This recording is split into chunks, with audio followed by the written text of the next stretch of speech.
Hey, good morning, everybody. It's Hammer. Today is Tuesday, February 4th, 2025. I, of course, am here with your daily mortgage rate update, the only place on the web where you can join me live each and every weekday morning. We talk about what's going on with the mortgage market, rates, everything that kind of affects all that stuff.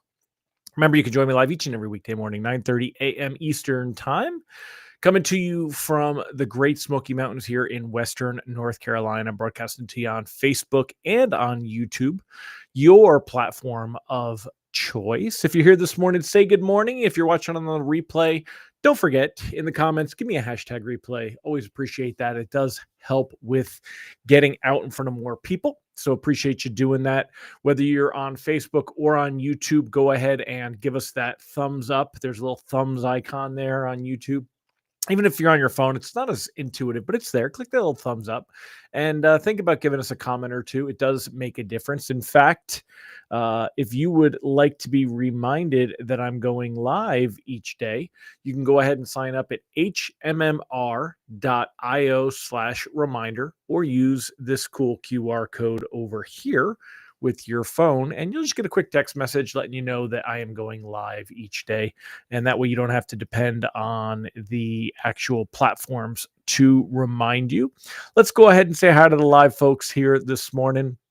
And while we're doing that, let's go ahead and let's post a question of the day. So, question of the day: what is your go-to guilty pleasure snack? What is your go-to guilty pleasure snack? Lately, for me, it's been pretzels. Gotten away from them a little bit now that I'm trying to thin down a bit. But yes, pretzel. I love at night. I love to have a couple of hard sourdough pretzels. That's my thing. So, what's your go-to guilty pleasure snack? What my new one is I'm eating sugar-free Jello and sugar-free yogurt. It's good though. Yeah, it's sweet, but that's what I've been eating. That's like kind of my rib before I go to bed. I love to eat something before I go to sleep. Um, so who do we got here this morning? Let me know your favorite go-to guilty pleasure snack. Good morning, Angela Walters. Great to see you, my friend. Julie Lawrence, how are you today? What is your snack? Rob Stewart. Rob Stewart says, Hammer, I am live. Good to see you, man. Mike Tebow, great to have you here. Sean Segaloff, how are you, sir? Michael McAllister, good morning, brother. Hey, everybody. Michael McAllister, do me a favor, post up where can everybody find your new podcast that you're doing with Frazier? Tell me quick. I know there's a link. It's Originator Growth, I think. I heard it on Growth Notes this morning, but I don't have it up in front of me. But I do know that you've got it there. In fact, I have it on my. Let me see if I can find it on the email. But let me know. Post it on there. So anyway, y'all have to listen to Frazier and McAllister's podcast. I'm looking forward to listen to. I know they got a few episodes already, and I know that I'm going to be on it. Right, McAllister. And good morning, Tim Klyla. Good morning, Brandy Brickler. And Brandy, what is that? I hear something playing through your computer. Are you listening to that new Beyonce album? That Cowboy Beyonce album? Is that what I hear? I think I do. Good morning, Allison Foy. Giddy up, Mr. Randy Teakle. Hey, Mr. Teakle, are you going to be running the shotgun station at Vetivier Summer Camp again this summer? Let me know. I'm curious. And yes, I will be there and I'll be promoting it soon. So we'll come back and talk about all of your wonderful things that you were looking for. So one more time, the question of the day: what is your go-to guilty pleasure snack? What is your go-to guilty pleasure snack? Y'all post that. I'm going to come back and we're going to talk about it after we talk about the markets and all the stuff that's going on there. So if you're just joining me, go ahead and get there. But as far as today goes, let's do a quick recap on what happened yesterday. Here's the 48-hour chart for the 6.0 UMBS coupon. And right now we are at 100.56. That's what it's selling for. It's down about 8 basis points on the day. Here, everything in front of this dotted line, this is what happened yesterday. So yesterday at around 10 a.m., most rate sheets were going to come out when bonds were up a little bit on the day, around 100.80. Now you could see here that we spiked a little bit early and then it dropped almost immediately down. Again, just some volatility. There was quite a bit of volatility yesterday. Bonds lost ground through the afternoon. Hitting these levels right here, it looked like we might have to worry about reprices worse, but there really weren't any. There were, I mean, just a couple of the most trigger happy lenders, wholesalers. There were, I think, two or three, but really just, most lenders were not repricing. And then we got a little bit of improvement, but we did end the day. If you want to figure that mortgage bonds were actually up a little bit as pricing was coming out, around 100.75, and then we ended the day around 100.66. So we ended the day yesterday with a differential of about minus 10 basis points on the day. Again, not enough to trigger reprices, but it was out there. This morning, though, you can see mortgage-backed securities are losing ground already. We're down, like I said, about 6 basis points, 8 basis points at the moment. Rate sheets today are likely to be worse unless we're going to get JOLTS data in about 20 minutes, all right? So the JOLTS data is Job Opening Labor Turnover Survey. Job Openings Labor Turnover Survey. The way that works is if there are more job openings and how quickly they're being filled, that shows labor market strength because it shows more demand and the from employers. This is a employer side one. So in fact, I'm kind of, let me pull up how to explain. Here you go. So here you go. Here is a great little thing for us to read. Let me pop this on here and I'll adjust it to fit the screen. So when it comes to the JOLTS data, what are we actually looking at? And it's the first of the job reports that are coming out this week. The others, of course, being tomorrow we'll get ADP data. On Thursday, we get jobless claims, which comes out every Thursday. And on Friday, we're going to get the Big Daddy report, which is the BLS jobs report. So with this, you're basically, what's happening is the BLS refers to JOLTS data as demand side indicators of the labor market. All right. So demand side meaning employers and the fact that they need employees. That's demand side. Employees would be supply. All right. So two data elements speak directly to demand. Hires is the first, looking at how many new employees establishments took on each month. Job openings is the second, and is particularly useful as it provides a forward-looking measure of unmet demand for labor. So a lot of reports are backwards looking. This one's considered one of the more forward-looking reports because it is looking at unmet demand for labor. So the number of job openings to hires can be indicative of how long it takes to fill an open position. So if it takes longer to fill a position, that means that there are less people to choose from, less people looking at jobs. That's a strong labor market, right? If there's more jobs than there are people, well, then that's a really, worker-centric labor market. So what we would need to see mortgage rates improve is bad news, as terrible as that is. So you would want to see a lower number of new jobs created and new job openings than what is expected. That would, be something to help bonds. So depending on how that data comes out this morning is what we'll see a little bit of help. Also, let's take a minute and jump over to what reprice risk is and where we are with the 10-year treasury. So reprice risk on the day right now is moderate. If we were to continue and see, again, we've got a lot of potential for volatility, and that's a lot of the concerns here, is that we are down, just a few basis points, but it could get worse. The 10-year treasury yield is at 4.56. You'll notice that it's right in between these two lines. We've got the blue line, which is the 25-day moving average, and the red line is the 50-day moving average, and that's 4.62 and 4.49. And we're right here in between that range, and this is resistance. You want to see the yield go down. When we talk about the 10-year, we want to see these candlesticks move lower. Lower candlesticks means lower yield, which means higher price, which means things improve. On mortgage-backed securities, it's the reverse. We want to see these candlesticks move up, and instead we see them pulling down. Now, looking at the technicals this morning, we are breaking below this 50-day moving average, which we busted below it and it came back. Right, we busted below it, came back, busted below it, came back. It's given us support.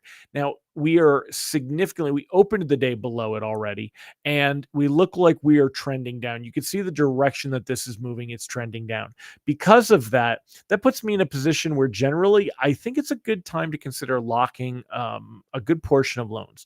If it were me, I'm locking anything that's closing through the middle of March, unless you really feel strongly the consumer wants to gamble. See what the jobs data brings, see what February 12th CPI data brings. Because when we look at rate sheets right now, we have been since last Monday, right, which was the 27th. You're at 7.07, 7.07, 7.06, 7.05, 7.05, 7.05. You could see that it got just a little bit better. We've been really treading water for almost 10 days now, a little over a week. And it does look like we're seeing bonds pull away from that. We kind of capped out at our best levels here, and we're just kind of sitting there, and now they're pulling away. So because of that, that puts me in more of a position that I would want to go ahead and consider locking anything that's closing through the middle of March, unless very strongly willing to gamble. Is kind of where we're at. As far as what's affecting rates right now, tariff concerns, that's a big one. So many of yesterday was the first like weekday business day that the tariffs had gone into place after they went into place February 1st, which was a Saturday. However, they weren't going to take effect until Tuesday, right? Tomorrow, which was today, until February 4th. So yesterday, again, keep your political feelings aside. Everything is seen through our eyes of how we kind of feel on this. If you don't like Trump, if you're going to say you're going to see this as a certain way where this is hurting things. If you do like Trump, you're going to see this in a positive. I get that, but we want to be a little more objective. Okay, I don't care about how we feel about Trump. I don't care how we feel about politics. What we want to be looking at is what effect is this having on the markets and specifically on mortgage rates. So yesterday, when the tariffs were put into place against Canada and Mexico, they both caved. All right. They both turned around and said, hey, we will go ahead and, make steps to try to slow down or stop, which you're right, the flow of fentanyl into the US. And a lot of the tariffs have been tied right now to border security and both immigration, illegal immigration, and drugs. So they both gave in. Again, I don't care how we feel about all of this. This is what happened. They both caved. Mexico said that they would come up with a 10,000 person force from their National Guard to put it on the border. Canada said they were going to create a new czar position for the drugs or something, and you can get that stuff on here. But what this did is this is what markets are looking at. They're looking at not only do we have this number, but what is Trump using these tariffs for? What is he ultimately trying to do? Is he trying to collect money so that we can lower taxes and not take on additional debt? Is he trying to strong arm governments to meet other obligations and concerns? And so far, that's where a lot of it has been. So as much as we got bluster from Mexico and Canada, they were going to respond with tariffs and things. At the end of the day, they don't have the strength that we have with that. So it didn't get anywhere. Now, China is the one we have to watch, though. China retaliated to Donald Trump's opening trade war tariffs by targeting a handful of American companies and slapping levies on some U.S. goods in a move seemingly designed to avoid escalating tensions between the world's biggest economies. Now, this is kind of the part that matters to us when it comes to markets and things like that. We're not seeing any real panic that this is going to trigger a huge increase in the cost of goods, which would equate to inflation, right? And higher inflation would mean that rates need to remain higher. And inflation degrades the value of money that you get later. The reason that inflation is so bad for bonds, which in turn means it's bad for mortgage rates, is when you look at this bond coupon, right? This bond coupon, what's happening is we're getting a return of 6% on this mortgage-backed security. And I'm oversimplifying, okay? Because you've got early payoffs and all kinds of things. But let's just oversimplify and say for $100, right? For $100, you're going to buy a bond that's going to give you a 6% return on that $100. It's going to give you $6 a year for the next 30 years. That's what you're buying, right? And because of the value, what markets currently say is, hey, a 6% return is a really good return. So you're going to pay a premium. We're going to give you that $100 bond, but you're going to pay $100.62. So at the end, when it matures, you're not going to get $100.62 back that you paid. You're only going to get $100. So you lost 62 cents on the deal, but you're getting 6% of the bond for the 30 years. Again, way oversimplifying, but you can follow me along this way, right? So as we've got this, what's happening is that we say, well, what can $6 buy today? Maybe $6 buys this Kirkland sparkling water, right? It's $6 and we get a can of water. Again, we're just making up numbers, but we get $6 buys a can of water. Well, what about inflation? If we have inflation, how much is this can of Kirkland sparkling water going to cost next year? What about 2 years? What about 5 years? What about 10 years? Well, if it's $6 today, what if it's $7 in a year? Well, then the $6 that I got today is worth less because it has less buying power a year in the future. What if in 5 years it's $12 for this can because of inflation? Well, that means that what we had for a value of our dollar today, that $6 bought us one can, our same $6 is worth half that amount in 5 years if it now costs $12 to buy this can of sparkling water. That's why inflation is bad for bonds and bond yields and the money that you're getting back on things, because the amount of money that you're making doesn't look so appealing if it only buys half or three quarters of what it bought a year or two ago. And all we have to do is go to any store, buy anything today, and you'll see that's what, that's what inflation is, and your buying power gets eroded. And the in order to buy the equivalent amount, you have to be bringing in more money. So when you have a fixed return, that's a problem. All right, so that's why it all makes sense. So Robert, let's answer some of your questions. Robert said, with all the layoffs, would you say that rates could go down? If it, depending on when you say the layoffs, yes. So if there's a lot of layoffs, what that does is it increases supply. Remember, this is from the labor point of view, right? This is what we call demand side indicator. So if there are more layoffs, how come I didn't bring it up? Let me hold on a second. There you go. So with all the layoffs, would you say that rates would go down?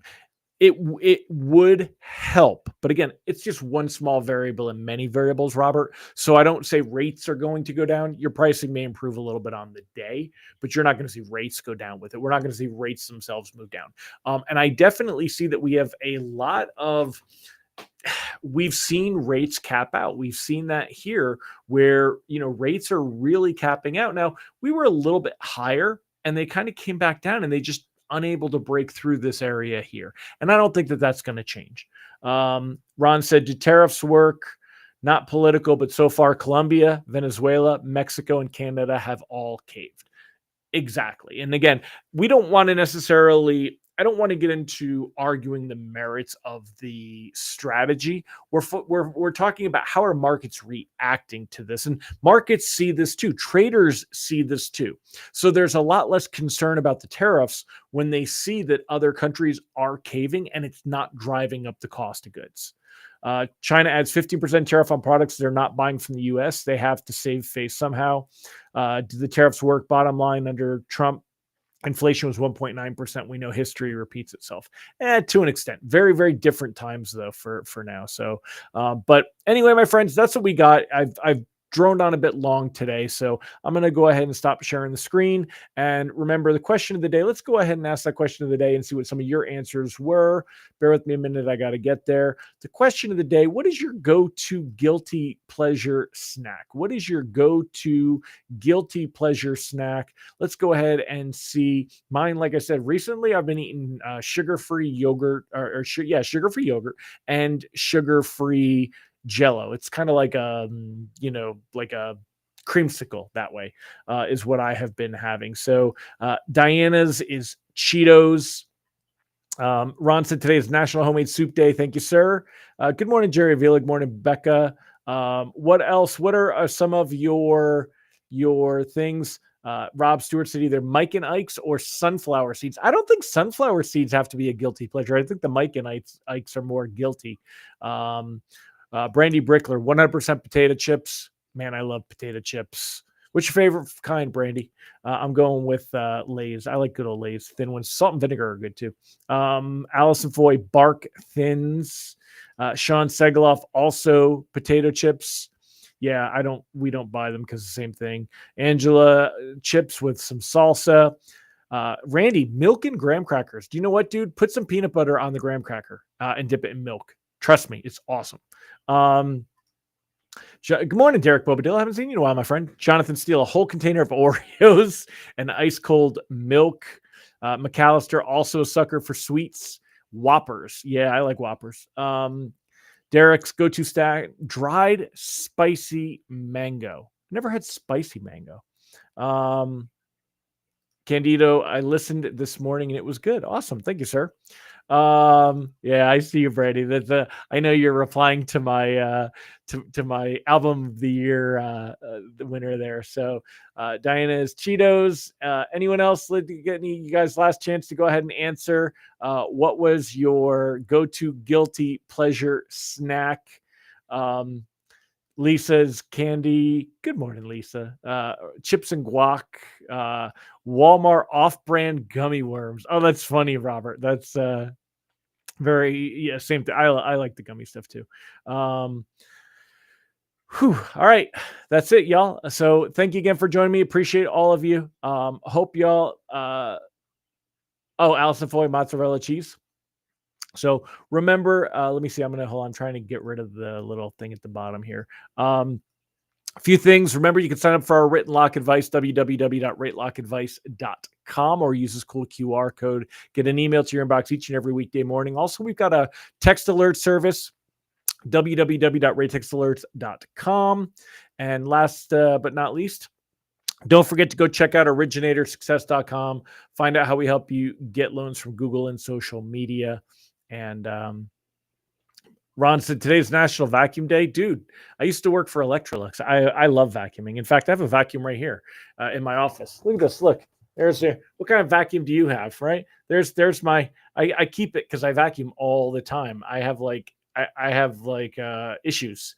So there's one of my Electrolux vacuums from back in the day that I still have decades later because they last forever.